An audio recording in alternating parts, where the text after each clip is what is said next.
자, 시작하겠습니다. 1번 문제 보겠습니다. 1번 문제 논제. 제시문 가의 주장을 통해 나의 제시된 문제 해결이 필요한 이유를 설명하고, 네, 특별하게 뭐 지적할 건 없습니다. 그냥 설명이고, 나의 나타난 문제를 해결하기 위한 방안을 다라마에 근거하여 기술하시오라고 했습니다. 그래서 다라마는 세 개의 제시문이지만 역할이 같죠. 그래서 세 개의 제시문들 각각 어떠한 유상을 갖고 있는지, 세 개를 합치면은 어떤 완성된 의미를 가질 수 있지는 않은지 확인해 보시면서 답안을 구성하셔야 되겠어요. 자, 어렵지 않은 문제라서 그냥 순서대로 쭉 읽어가면서, 그죠? 체크만 하고 답안으로 바로 넘어가겠습니다.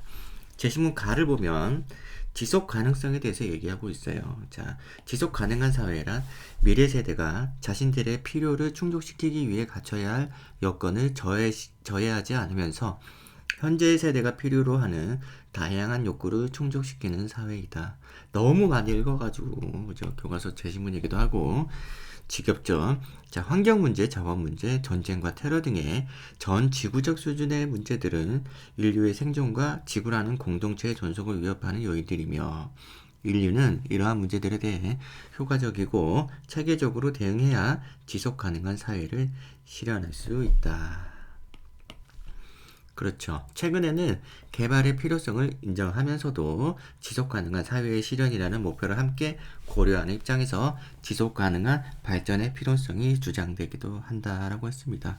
지속 가능한 발전. 그래서 환경 같은 부분, 자원이나 그죠? 이런 부분들 보존하면서 개발하는 것은 쉽지 않은 문제죠. 그래서 지속 가능하기도 한 발전 필요성 이렇게 우리가 체크하고 넘어가면 될 것 같아요. 네, 어려운 내용 없습니다. 자, 그 다음에 나를 보면 기후변화란 자연의 원인과 인위적 원인에 의해 기후가 변화하는 것이다 라고 하고 있습니다. 핵심 화제는 이게 되겠죠. 기후변화. 그래서 기후는 태양 복사 에너지의 변화, 대기 구성의 변화, 지표면 상태의 변화에 따라 달라져 왔다. 이게 이제 자연적 원인이겠죠.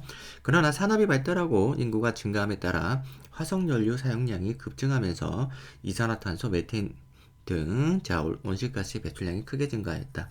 이로 인해 지구의 평균 기온이 상승하는 지구 온난화가 진행되고 있다. 기후 변화는 여기에 해당하고, 그죠? 이 뒷부분에 자연적 원인과 인위적 원인, 그죠? 각각 설명이 되고 있습니다. 여기서부터는 인위적 요인이 되겠죠. 자, 그래서 여기 이산화탄소를 흡수하는 역할을 하는 산림의 파괴 또한 지구 온난화를 부채질하고 있다라고 얘기하고 있는데, 그래서 자연적 원인과 인위적 원인을 설명하면서 기후 변화, 특히 지구 온난화 이 부분에 대해서 설명한 내용이라고 볼 수 있겠습니다. 자, 그러면은 논제 다시 돌아가서 가나 제시문 가의 주장을 통해 나의 제시된 문제 해결에 필요한 이유를 설명하고, 그래서 지속 가능성이죠. 지속 가능성이 필요하다는 거죠.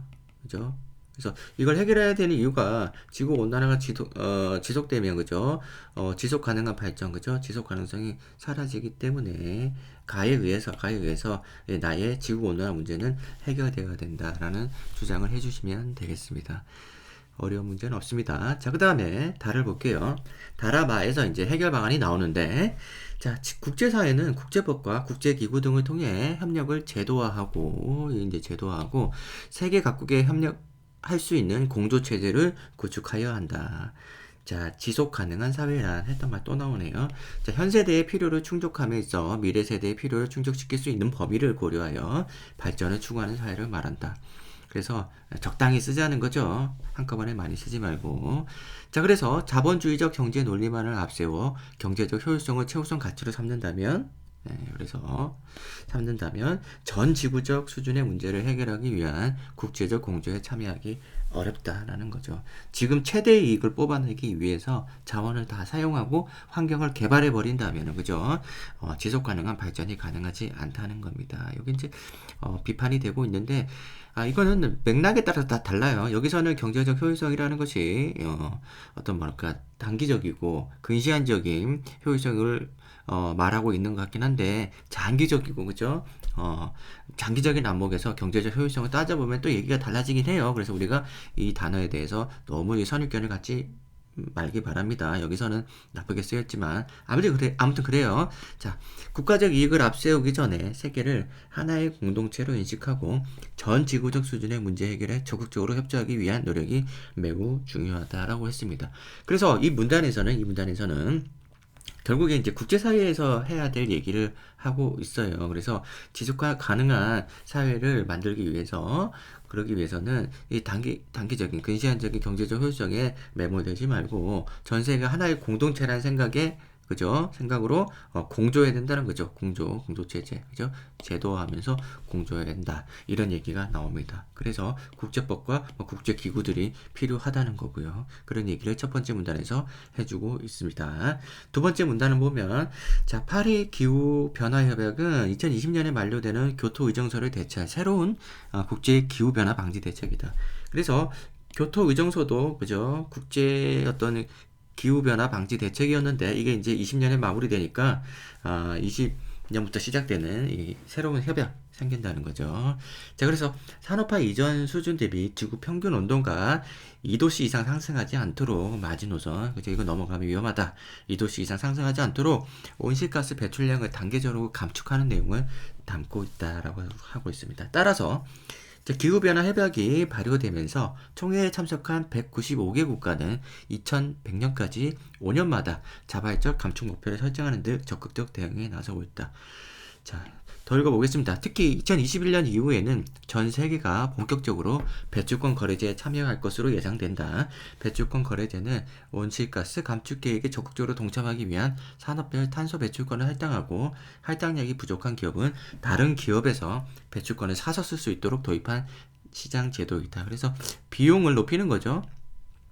비용을 높여서 환경 보호를 하기 위한 그런 제도입니다. 결국 이제 두 번째 문단에서는 첫 번째 문단의 하위 문단이라고 볼 수 있겠습니다.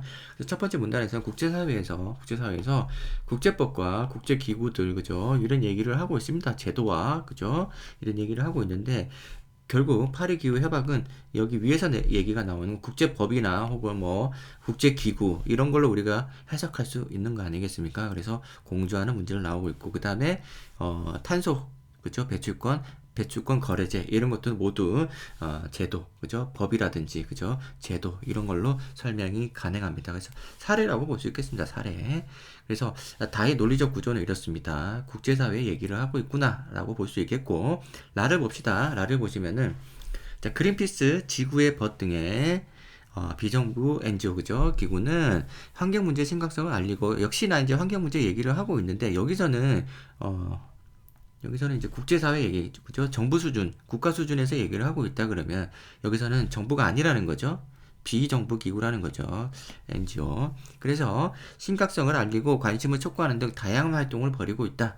그린피스는 지구의 환경을 보존하고 세계의 평화를 유지하기 위한 다양한 활동을 펼치고 있는 대표적인 비정부 기구이다. 또한 비정부 기구는 정부의 환경 정책을 견제하는 역할도 하고 있다. 이 밖에 지방자치단체, 시민단체, 소수인종, 국제적 역량이 있는 개인들도 국제관계에서 중요한 역할을 하고 있다라고 하고 있습니다. 그래서 이걸 뭐 짧은 제시문인데 정리를 하면요. 비정부 기구의 역할에 대해서 얘기를 하고 있습니다. 환경 문제에 대해서 다양한 활동, 뭐 뭔지 모르겠지만 활동을 하고 있고, 그 다음에 정부 환경 정책을 견제하는 역할도 동시에 하고 있습니다. 환경 문제 여기에 관련해 가지고 이런 것도 하고 있고, 그 다음에 개인들도 조금 내용이, 그죠? 이건 뺐으면 좋겠는데, 왜냐면 비정부 기구 얘기를 이런 식으로 지금 역할을 나열하고 있는데, 여기서 이런 얘기를 하고 있다는 거, 개인 얘기를 하고 있는 것도 좀 아쉬운 부분이 있습니다. 그래서, 그러한 이유는, 이걸 빼지 못하는 이유는, 여기서 이제 지방자치단체라든지, 시민단체, 소수인종, 뭐, 이렇게 한꺼번에 봐주면 좀 이해가 되죠. 무슨 말이냐, 그러면은, 이 제시문 다에 나오는 정부, 그죠? 정부와 대비되는 차원에서 비정부 기구를 모두 다 끌어다 쓰는 거예요, 지금. 여기서 말하는 뭐 NGO, 그죠? NGO, 그 다음에 지방자치단체, 그러니까 중앙정부는 아니죠. 지방자치단체, 그 다음에 시민단체, 정부가 아니죠, 그죠? 비정부죠. 그래서 뭐 이런 어떤 비정부 얘기를 하고 있는데, 이게 굉장히 좀 어렵습니다. 왜냐하면 여기 마에서 이게 개인적인 얘기를 하고 있거든요. 그래서 개인들이 할 수 있는 환경 문제에 대한 대응이 손수건 사용, 아주 그냥 뭐 이거 쓴다는 게 아무리 교과서에서 제시문을 가져온다 하더라도 손승을 사용하지 않은 이런 얘기를 쓴다는 것 자체가 너무 하찮은데 아무튼 출제 의도 자체는 정부 하나 나오고 그죠 중앙정부 국가나 중앙정부 얘기 나오고 그 다음에 정부가 아닌 그죠 이런 어떤 단체들 얘기가 나오고 마에서는 이제 단체가 아니라 그죠 개인적인 얘기가 나오는 이런 식의 출제 그죠 기출 의도가 보이긴 하는데 자 이건 조금 그죠 어떻게 좀 생략도 안 되고 조금 어색합니다. 아무튼 여기에 너무 집중하지는 마세요. 이건 집중하지 마시고 그냥 여기서 비정부 기구라는데 집중을 해주셔야 되고요. 그러면은 정부 그 다음에 시민사회 단체 비정부 기구 그 다음에 개인 이렇게 해서 세 개가 그죠 각각의 위치에 따라서 그죠 해결하기 위한 방안들을 우리가 제시해 볼 수 있다 이런 얘기가 되겠죠. 300에서 400자 문제고. 답안으로 가보겠습니다. 답안 어디 있니? 예. 예, 여기 있네요. 자, 보시면요. 지속 가능한 사회를 실현하기 위해 지구의 평균 기온이 상승하는 지구 온난화 문제, 이 문제를 얘기하고, 지속 가능한 사회, 이게 이제 가의 관점이고, 지구 온난화 문제는 나의 문제죠. 자, 그래서 지구 온난화 문제를 해결하기 위해서는 너무 바로 들어간다, 그죠? 너무 간단하게 바로 들어갑니다. 그냥 참조해요. 참조 여러분들 각각 나눠가지고, 가나 나눠서 한 문장 한 문장 쓰는 것도 좋습니다. 그게 더 좋아요. 자, 지구 온난화 문제를 해결하기 위해서는 1번 제시문 좀 지적 좀 해주지, 그죠? 차라리 다라마 이렇게 쓰는 게 좋고 1, 2, 3 이렇게 쓰는 거 좀 그렇긴 해요. 자, 어쨌든 뭐 이렇게 허용된다라는 얘기고 국제사회는 국제법과 국제기구를 통해서 협력 제도화하고 세계 각국이 협력할 수 있는 공조체제 뭐 다 나온 얘기 아닙니까? 그래서 그 예시로 그죠? 예시로 쓰고 있다는 점. 이렇게 탄소 배출권 제도 얘기는 왜 안 나오니? 이렇게 이런 또 구질구질한 거. 아 죄송합니다. 요런 쓸데없는 거 쓰기보다는 쓸데없는 것도 좋은 말은 아니네. 아무튼 탄소 배출권 쓰는 게 더 나아요. 내용이 그죠? 탄소 배출권 이 얘기를 쓰는 게 더 낫다는 거죠. 내용적으로. 자, 그래서 2번 현대에서는 비정부 기구, 지방자치단체 뭐 등등 이게 너무 이렇게 이거를 그냥 너무 가져오는데 예. 그래서 중요한 역할을 하고 있다. 이렇게 중요한 역할을 하고 있긴 하죠. 하고 있는데 너무 내용이 빈약한데요. 그죠? 여기서 이렇게 쓰지 말고 여기서 NGO가 다양한 활동을 하면서 정부 견제, 그죠? 아, 미치겠다. 예, 정부 견제의 내용이 중요합니다. 정부 견제도 하면서, 그죠? 자기 스스로 다양한 활동을 하고 있는 부분 써주는 게 더 좋겠죠. 그 다음에 3번에서 손수건 사용하기 개개인의 작은 노력, 그죠? 예, 이런 내용으로 쓰면 좋겠습니다. 자, 그래서 예시답 한번 봤습니다. 1번 문제. 예, 좀 쉬워가지고, 그죠? 조금 힘이 빠지긴 하는데, 다음 문제로 넘어가 볼게요.